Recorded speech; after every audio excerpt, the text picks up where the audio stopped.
Brahma Cakloka Ipati Saham Pati Katan Jari Andi Waran Ayatha Sang Pitha Sattha Paracakha Jatika Deseku Dhamma Andokam Imam Haja.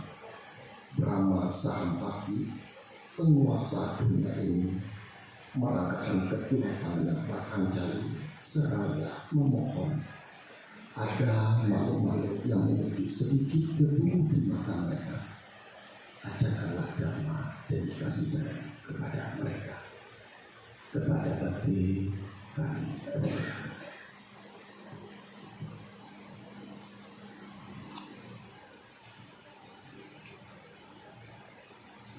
Namo tassa bhagavato arahato sama sambuddhassa.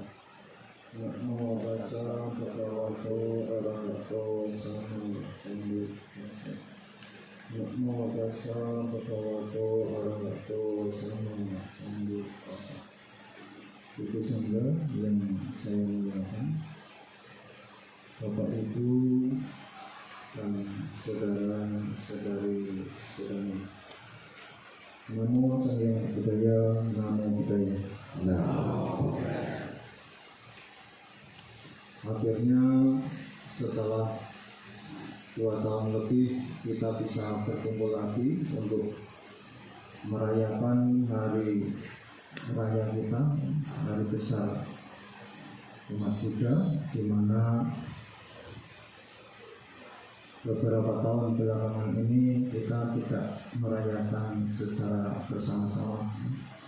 Mungkin ada di antara dari kita ada yang merayakan, tetapi mungkin dengan virtual atau mungkin hanya dengan orang-orang tertentu saja. Dan semoga saja bukan cuma hari Waisak saja yang nantinya ke depannya bisa dirayakan bersama, tetapi apapun itu ya, semoga saja kita atau semua ya, bukan cuma kita tetapi semua manusia bisa aktif normal kembali ya. Karena kalau kondisi ya, seperti ini, maksudnya kondisi di mana kita tidak boleh melakukan apapun ini terjadi terusan ya, terus-terusan ya, tentunya ini sangat mengganggu sekali ya.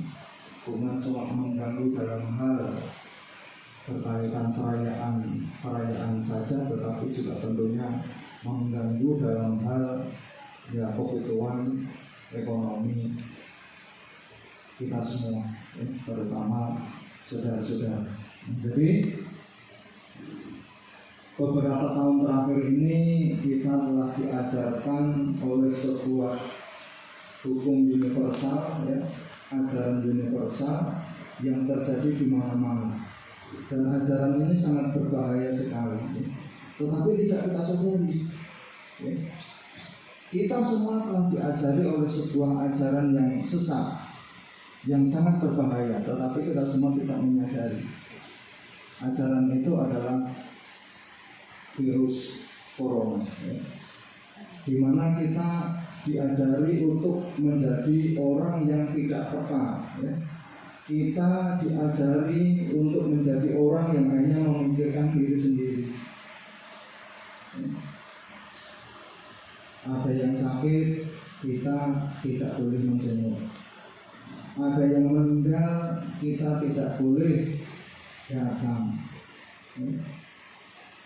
Bahkan orang tua kita meninggal pun kita tidak boleh membaca marita atau mungkin yang saudara-saudara, kalau ini terjadi terus-terusan, misalkan sampai 10 tahun ke depan, tentunya ini secara tidak langsung akan menjadikan pola pikir, akan menjadikan ya, alam bawah sadar saudara-saudara semua atau kita semua ya, menjadi orang yang benar-benar hanya memikirkan diri sendiri, menjadi orang yang benar-benar antisosial,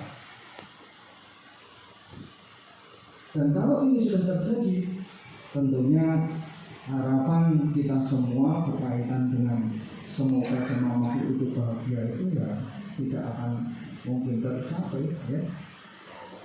Jangankan kok semua makhluk hidup bahagia ya. Di keluarga kita pun akhirnya tidak bisa semua hidup bahagia, karena ada yang meninggal dibiarkan, ada yang sakit dijauhi ya. Jadi ingat, virus corona ini ya sebenarnya telah mengajarkan kita semua menjadi orang-orang yang hanya memikirkan diri sendiri. Oleh karena itu, semoga saja dengan mulainya perayaan Waisak ini ya, kita ke depan bisa belajar lagi untuk berinteraksi dengan orang lain ya, untuk bisa berinteraksi dengan orang lain. Saudara-saudara, bisa berinteraksi dengan orang lain itu sangat-sangat baik, sangat-sangat luar biasa manfaatnya ya. Dan apabila kita tidak bisa berinteraksi dengan orang lain, itu juga sangat-sangat tidak baik ya, manfaatnya tidak baik. Kita tidak terbiasa berinteraksi dengan orang lain, akhirnya apa yang akan terjadi? Ketika kita tidak terbiasa berinteraksi dengan khalayak banyak, dengan orang banyak, tentunya kita hanya mempunyai pola pikir dari segi diri kita saja sendiri. Tetapi ketika kita berinteraksi dengan orang banyak ya, tentunya kita harus memikirkan juga, kita harus menghargai juga pola pikir daripada orang lain. Sedangkan yang namanya orang lain ya, kalau sudah berkaitan dengan kerja sosial, itu banyak sekali ya. Bukan cuma 10 orang, bukan cuma 20 orang. Nah, kalau yang 10 orang saja pemikirannya berbeda-beda, bagaimana dengan yang 20 orang, yang 30 orang, bahkan lebih? Ya tentunya lebih banyak perbedaan lagi ya. Nah, inilah sebenarnya dengan kita mulainya berinteraksi dengan orang banyak ini sebenarnya yang akan membentuk pola pikir kita, bahwa ketika kita bersama orang lain dengan orang banyak itu ternyata banyak pola pikir yang berada di luar daripada diri kita, banyak pemahaman yang berbeda dengan diri kita. Sehingga ketika kita terbiasa dengan kehidupan bersosial, ya kita akan memaklumi segala perbedaan-perbedaan. Tetapi ketika kita tidak terbiasa bersosial, ya pasti yang terjadi adalah semua harus sesuai dengan kemauan saya, harus seperti yang saya inginkan. Dan ketika ini terjadi, bahwa segala sesuatu itu harus sesuai dengan apa yang saya inginkan, ya pasti di mana-mana akan terjadi pertengkaran, di mana-mana akan terjadi percekcokan, perpecahan. Ini sudah pasti, ya. Karena apa? Karena semua harus sesuai dengan yang saya inginkan. Saudara-saudara, jangankan ke orang banyak ya, di lingkungan sosial, ketika kita terbiasa bahwa semua harus sesuai dengan keinginan saya ya, ini yang tidak melibatkan orang banyak saja, ini mungkin hanya melibatkan orang daripada yang kita cintai, yaitu adalah pasangan hidup kita, itu saja pasti akan terjadi pertengkaran. Misalkan istrinya pengennya rambut pendek, sedangkan suami pengennya istrinya itu rambut panjang. Ketika tiba-tiba istrinya memotong rambutnya, lalu si suami ini kekeh dengan niatnya, dengan keinginannya bahwa istrinya itu harus berambut panjang, apa yang terjadi? Yang terjadi adalah pertengkaran. Karena apa? Tidak sesuai dengan apa yang saya inginkan. Ya. Pasti terjadi pertengkaran. Hanya gara-gara rambut. Nah, jadi ingat bahwa kita dengan berkumpulnya orang banyak, kita dengan berinteraksi sosial, ya, itu kita telah diajarkan untuk bisa menghargai orang lain. Dan ketika kita bisa menghargai orang lain, ya otomatis perjalanan, otomatis harapan yang menjadi tujuan dari kebersamaan kita akan bisa terwujud. Ya. Seperti tadi seorang suami dan istri ketika sudah satu misi, ya tidak peduli lagi apakah rambutnya pendek atau rambutnya panjang. Yang penting adalah hidup rumah tangganya adalah bahagia. Tidak perlu memikirkan tentang itu, rambutnya harus pendek, ya, rambutnya harus panjang. Tidak itu lagi yang dipikirkan, tetapi bagaimana kebersamaan sebuah keluarga ini bisa berjalan 5 tahun, 10 tahun, bahkan sampai seumur hidup. Ya. Jadi bukan berdasarkan panjang dan pendeknya rambut lagi. Nah, jadi ingat bahwa kita mesti bisa menghargai perbedaan-perbedaan ketika kita berinteraksi dengan orang banyak, ya. Dengan bisanya kita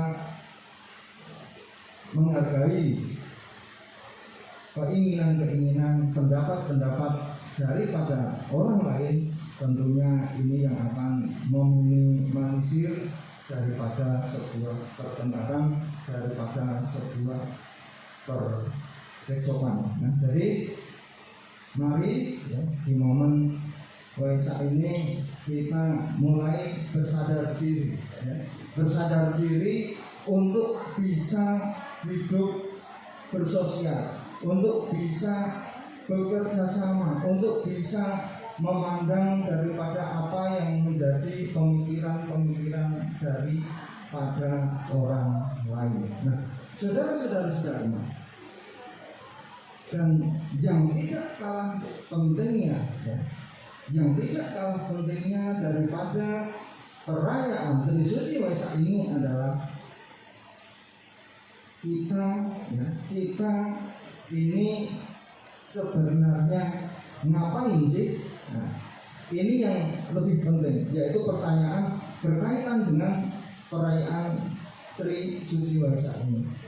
Bahwa artinya kita merayakan Trisuci Waisak ini bukan cuma sekedar merayakan, tetapi ada tujuan, ada maksud tertentu. Maksudnya apa? Apakah hanya sekedar hura-hura, hanya sekedar bersama-sama, hanya sekedar untuk mejeng, untuk aksi saja di jejaring sosial? Bukan. Tetapi ada suri teladan, ada dharma, ya, ada pengajaran, ada pembelajaran yang semestinya kita petik, yang semestinya kita ambil. Apa itu? Pertama, yaitu adalah bahwa kita di sini memperingati lahirnya Siddhartha Gautama. Siddhartha Gautama yang kelak akan menjadi Buddha Gautama. Jadi kita di sini bersama-sama mengingat ini, ya, lahirnya Buddha Gautama. Mengingat, apakah hanya cukup mengingat? Tidak, ya, tidak. Ada maksud tertentu, ada pembelajaran tertentu juga yang harus kita ambil. Oh, ternyata Buddha Gautama ini dulu juga dilahirkan. Oh, ternyata Buddha Gautama ini juga sama seperti saya, sama seperti kita, lahir dari seorang ibu. Ya. Ternyata beliau juga manusia. Ya. Ini kesadaran penting, ya, yang harus ada dalam diri kita. Loh, kenapa? Agar supaya kita mempunyai pemahaman bahwa sebenarnya Sang Buddha Gautama itu sebenarnya juga lahirnya sama seperti kita. Oleh karena itu, kalau kita menyadari bahwa ternyata Sang Buddha Gautama atau Siddhartha Gautama itu ternyata juga sama seperti kita, ya kita semestinya perlu mencontoh beliau, ya, berkaitan dengan kelahiran kita sebagai manusia ini, ya kita arahkan ke hal-hal yang berguna, ke hal-hal yang positif, ya. Jadi kita mencontoh kepada beliau, oh ternyata Sang Buddha itu manusia sama seperti saya, dilahirkan dari seorang ibu, ya, persis seperti saya, ya. Tapi Sang Buddha bisa seperti itu, ya, bisa mencapai pembebasan.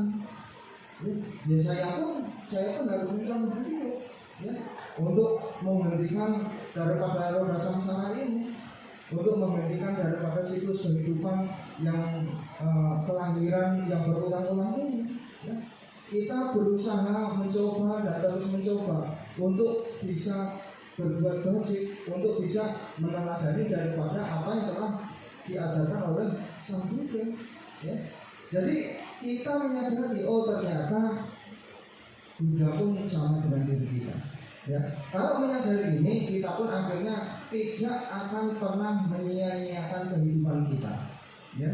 Kita tidak akan pernah menyia-nyiakan kehidupan kita. Menyia-nyiakan kehidupan kita itu bagaimana? Apakah menyia-nyiakan kehidupan kita itu ketika kita berbuat jahat, berbuat yang maksiat itu terus? Bukan cuma itu, ya. Ketika kita tidak bisa bersyukur, ketika kita berkecil hati berkaitan dengan kehidupan kita, itu juga sudah termasuk menyia-nyiakan kehidupan kita, kelahiran kita, ya. Kita mungkin menganggap bahwa aduh, saya ini menderita, ya. Saya ini sangat sengsara, dilahirkan dengan beberapa kelemahan, dilahirkan dengan beberapa kekurangan, ya. Akhirnya apa? Menjadi orang yang tidak semangat, menjadi orang yang penuh dengan tekanan-tekanan hidup. Kalau ini sudah terjadi, apa yang akhirnya terjadi di dalam kehidupan saudara? Kehidupan saudara akan tertekan. Kalau sudah tertekan seperti itu, apa yang terjadi? Akhirnya menjadi orang yang mudah pingsan, berpenyakitan, suka kemasukan roh-roh jahat, ya. Itu pasti. Oleh karena itu ingat, kita dilahirkan dengan modal yang bagaimanapun, ya. Ketika kita sudah menjadi manusia ini, kita harus bersyukur bahwa oh, saya telah menjadi manusia. Artinya apa? Artinya adalah saya telah menjadi orang atau makhluk yang sempurna, ya. Ingat, manusia itu adalah makhluk yang sempurna ketika dia bisa mengarahkan hidupnya untuk berada di jalur yang baik, ya. Jadi sempurna itu bukan berarti dia harus mungkin terlahir dengan anggota tubuh yang komplit, ya. Tidak demikian, ya. Ketika dia bisa menjalani hidup dengan baik, ya, bisa mengarahkan hidupnya dengan baik, itu sudah sempurna, ya. Jadi kalau ada yang mengatakan bahwa tidak ada manusia yang sempurna, itu adalah pandangan yang keliru, ya. Itu adalah pandangan yang keliru. Karena dengan kelahiran yang tidak sepenuhnya, misalkan mungkin tidak mempunyai kaki, dia pun tetap adalah sebagai orang yang sempurna. Jadi jangan pernah berkecil hati, ya. Jangan pernah berkecil hati dengan kehidupan kita, ya, setelah kita telah menjadi manusia ini, ya. Tetapi kita harus berbangga bahwa oh, saya ini adalah seorang manusia, saya adalah orang yang bisa seperti Sang Buddha, saya adalah orang yang bisa terbebaskan, saya adalah orang yang bisa mencapai tataran pembebasan, yaitu nibbana, ya. Jadi jangan pernah berkecil hati. Jadi inilah juga yang dimaksud adalah tidak menyia-nyiakan kehidupan kita, ya. Jadi bukan cuma menghindari hal yang sifatnya tidak baik, tetapi kita juga harus mampu mengarahkan, ya, bersyukur kepada diri kita bahwa kita ini sudah terlahir sebagai manusia ini sudah sempurna. Jadi tidak perlu berkecil hati, ya. Tidak perlu berkecil hati. Kalau kita berkecil hati, ya, mengikuti hal-hal yang tidak menyenangkan, mengikuti geliat daripada dunia maya, ya kita akan menderita sendiri, ya. Akan menderita sendiri, ya.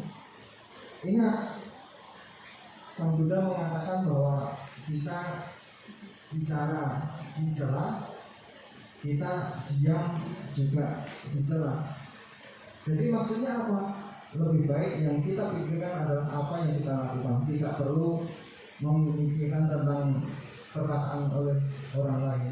Yang penting kita berbuat baik, berbuat benar, karena itu adalah tugas kita. Tugas kita sebagai manusia itu sebenarnya yaitu bisa berbuat baik, itu sudah cukup sebenarnya. Ya. Nah, jadi ingat bahwa kita jangan pernah menyanyiakan kehidupan kita, ya, kelahiran kita sebagai manusia ini. Ya. Oleh karena itu, mari kita arahkan kehidupan kita untuk ke hal-hal yang positif. Ya. Kita arahkan kehidupan kita menjadi hidup yang bermakna, hidup yang berguna. Jadi ingat, berkaitan dengan hidup yang berguna itu juga jangan langsung melihat memandang orang lain juga, ya. Mungkin kalau orang lain bisa membangun rumah sakit, lalu kita tidak bisa membangun rumah sakit, lalu menganggap kita tidak berguna, juga tidak demikian, ya. Jadi pandangan kita itu tidak perlu jauh-jauh, ya. Berguna di sini sebenarnya cukup berguna bagi diri sendiri terlebih dahulu, ya. Ketika kita mampu berguna pada diri kita sendiri, ya kita itu benar-benar sudah berguna. Ya. Ketika kita bisa menjalankan sila, ketika kita bisa bermeditasi, ketika kita bisa baca berita atau yang ini sudah sangat berguna sekali. Jadi intinya adalah jangan pernah kita menelantarkan diri kita, ya, ke hal-hal yang tidak baik. Ya. Ini daripada apa yang perlu kita catat dari kelahirannya Siddhartha Gautama, ya, yang telah menjadi Buddha. Lalu yang kedua adalah bahwa Sang Buddha untuk bisa menjadi Buddha itu juga tidak mudah, tidak gampang. Beliau bukan cuma meditasi atau bertapa di hutan selama 6 tahun lebih, itu bukan. Tetapi beliau juga melewati kehidupan yang berulang-ulang, ya. Melewati kehidupan yang berulang-ulang. Terlahir sebagai bodhisattva, ya, meninggal, lalu terlahir lagi sebagai bodhisattva, meninggal lagi, ya. Beliau selalu menyempurnakan para, berusaha terus untuk bisa menjadi sampai Sang Buddha. Jadi perjuangan beliau itu juga sangat berat, ya. Oleh karena itu kita juga harus memahami bahwa kehidupan ini memang butuh perjuangan. Oleh karena itu kita tidak perlu memikirkan berpikir yang terlalu jauh. Oh, nanti setelah meninggal saya harus ke surga. Tidak perlu yang jauh-jauh seperti itu dulu, ya. Cukup yang kehidupan sekarang ini loh. Apakah kehidupan rumah tangga itu sudah bahagia, ya? Sudah bahagia belum? Kalau belum, ya itu diwujudkan untuk bahagia di dalam berumah tangga ini, ya. Mungkin hubungannya dengan orang tua bagaimana, hubungannya dengan anak bagaimana.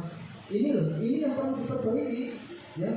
Tidak perlu kita itu memikirkan yang terlalu muluk-muluk.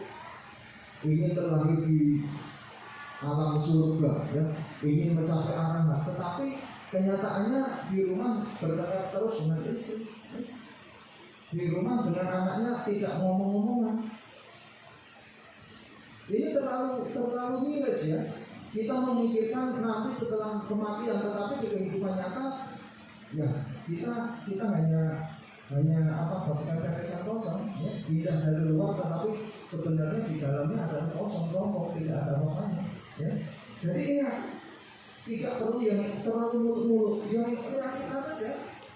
Bagaimana, ya, membina rumah tangga yang baik, ya. Bagaimana bekerja, ya. Karena rumah tangga tanpa bekerja itu juga tidak baik, ya. Ya. Jadi bekerja, lalu hubungan dengan keluarga bagaimana, ini yang diperbaiki terus, ya. dengan memperbaiki ini lalu saudara rajin berbuat baik, ya, yang namanya surga itu tidak perlu saudara angan-angankan, nanti saudara akan mendapatkan surga kalau itu hanya surga yang saudara inginkan, ya.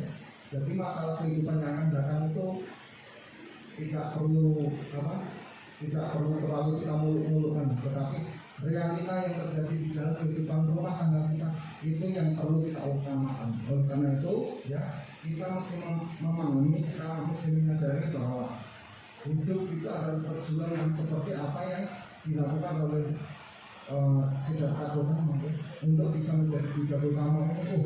Perjuangannya sangat luar biasa sekali, ya. Sangat luar biasa sekali. Berdarah-darah juga, ya. Berdarah-darah juga, nyawa juga taruhannya, ya. Jadi memang perjuangan hidup itu sulit, berat, ya. Tetapi memang, ya, kita kalau sebagai orang hidup itu ya memang harus mampu, harus mau untuk menjalani perjuangan hidup tersebut. Nah, kalau kita sudah terlahir lalu tidak mau menjalani perjuangan, ya apa gunanya kita hidup? Ibaratnya seperti itu. Hidup itu memang sulit, ya. Hidup itu memang sulit, memang berat, ya. Tetapi harus mampu kita jalani, karena ini bagian daripada perjuangan kita, ya. Ingat, seberat-beratnya apa yang kita lalui, yang kita jalani, itu tidak akan pernah melebihi daripada kapasitas kekuatan kita, ya. Seandainya kita kuatnya itu hanya angkat 1 kintal, ya, tidak mungkin beratnya beban hidup kita itu akan sampai 2 kintal, tidak, ya, karena hukum karmanya tidak demikian, ya. Karena kita menjalani hidup ini kan berdasarkan hukum karma, ya. Jadi otomatis seberat apapun yang kita lakukan, yang kita terima, yang kita hadapi ini, kita itu pasti mampu menghadapinya, pasti mampu menjalaninya, ya. Oleh karena itu ingat, memang orang hidup itu harus berjuang. Makanya seberat apapun ya kita tetap berjuang, kita tidak pernah mengeluh, ya. Kita tidak boleh mengalah, ya. Harus semangat, ya. Jadi ini suri tolakan daripada apa yang dilakukan oleh Siddhartha Gautama, ya. Untuk bisa mencapai Buddha itu beliau perjuangannya luar biasa. Kita juga bisa, ya, untuk bisa bahagia ini perjuangannya juga harus luar biasa juga, ya. Perjuangannya harus luar biasa juga, ya. Jadi perjuangan berkaitan kehidupan ini juga bukan hanya berkaitan perjuangan tentang harta kekayaan saja, ya. Jadi nanti takutnya ketika saya berbicara tentang perjuangan hidup, ya, lalu saudara memikirkannya tentang bagaimana supaya saudara itu bisa berjuang lalu bisa menjadi kaya raya. Bukan cuma masalah tentang kaya raya, ya. Tetapi bagaimana saudara bisa hidup bahagia di rumah itu juga membutuhkan perjuangan, ya. Bukan acuannya itu bukan masalah harta, ya. Yang mau mengacu harta, ya, kalau kebahagiaannya sudah didapatkan, kalau hartanya belum, mengacunya pada harta, ya silakan saja, itu sah juga, ya. Tetapi yang saya maksud ya berkaitan menjalani hidup ini. Jadi kalau misalkan saudara petani, ya jalanilah hidup sebagai petani ini sampai menjadi petani yang sukses. Kalau saudara seorang guru, jalanilah kehidupan saudara sebagai seorang guru hingga menjadi guru yang sukses, ya. Kalau saudara pengusaha, ya jalanilah kehidupan saudara sebagai pengusaha yang sukses, ya. Sukses secara versi saudara, ya. Jadi seperti itu, ya. Kalau kehidupan saudara ini mungkin sebagai seorang dokter, ya, jalanilah kehidupan saudara sebagai seorang dokter, ya, hingga akhirnya menjadi dokter yang sukses, ya. Ingat, kenapa saya teringat dokter ini, ya. Ketika berbicara dokter juga jangan berbicara kalau yang namanya suksesnya dokter itu dia kaya raya, juga bukan seperti itu, ya. Karena apa? Karena juga ada beberapa tokoh dokter yang benar-benar sukses menjadi dokter, ya. Dia benar-benar menjadi penyembuh daripada banyak orang, bahkan sampai rumah sendiri saja tidak punya, dia rela ngontrak hanya demi apa? Hanya demi dia benar-benar pelayanan kepada masyarakat. Jadi sukses itu versi saudara, ya, bukan versinya orang lain, bukan berdasarkan apa yang diomongkan orang lain, tetapi apa yang bisa saudara lakukan, bisa saudara jalankan dan saudara bahagia.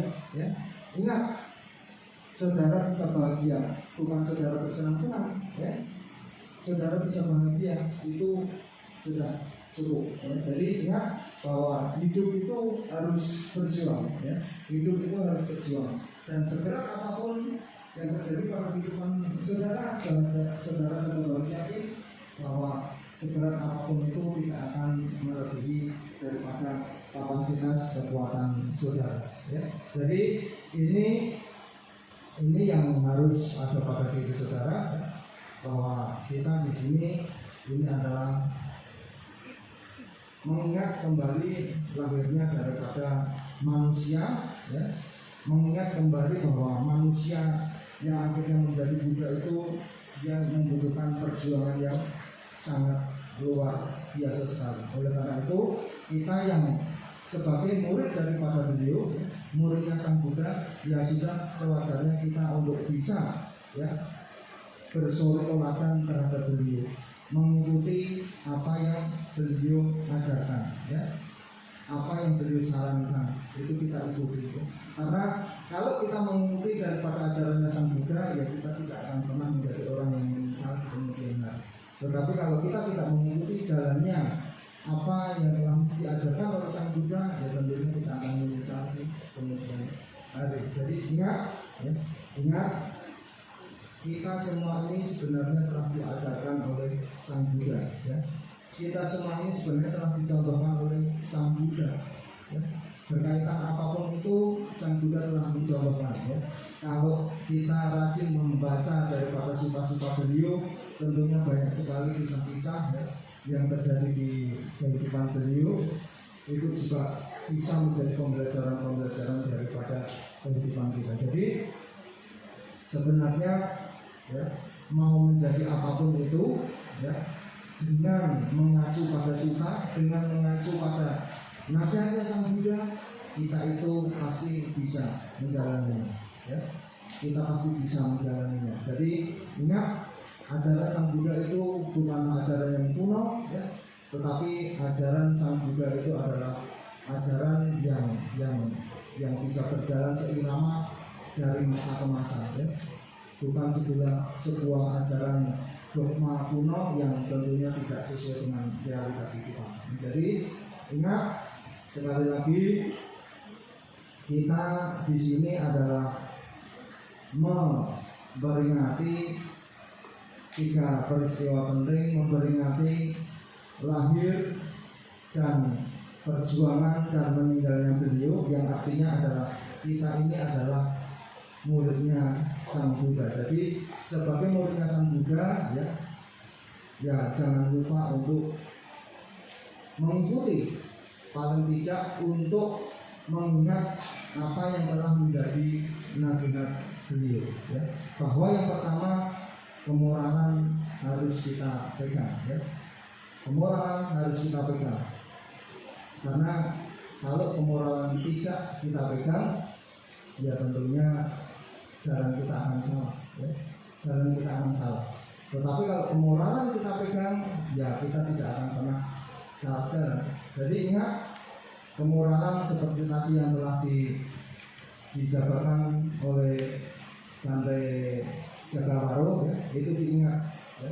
Diingat bahwa itu adalah acuan di dalam kita menjalani hidup, ya.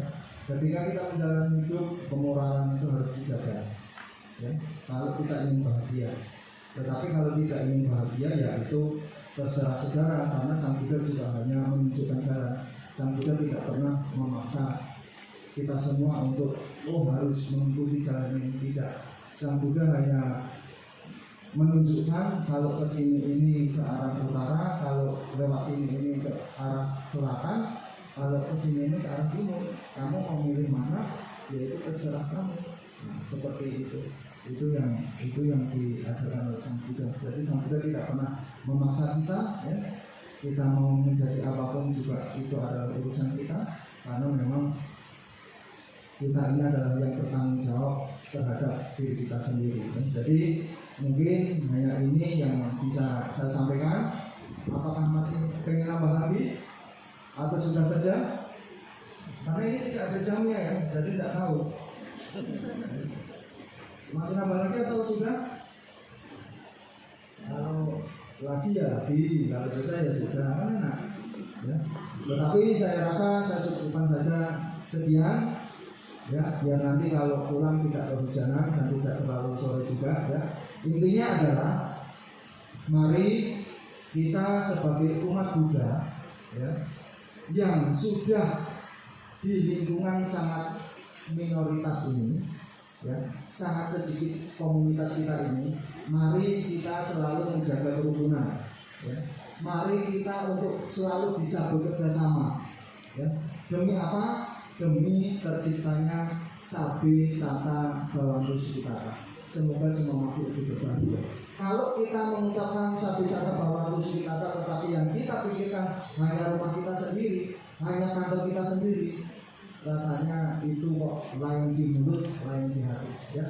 Jadi mari kita mengikuti daripada ajaran Sang Buddha bahwa kalau mulutnya A, hatinya juga A, ya. Jadi itu saja akhir kata. Selamat merayakan Hari Raya Waisak. Semoga kebahagiaan ada pada kita semua. Akhir kata, Sabe Sata Bhawantu Sukitata. Sadu, sadu, sadu. Anumodana kami ucapkan kepada Bapak atas wejangan yang telah diberikan kepada kita. Ya, semoga kepada umat semua dapat menerapkan, ya, dalam kehidupan sehari-hari apa yang telah Bante sampaikan.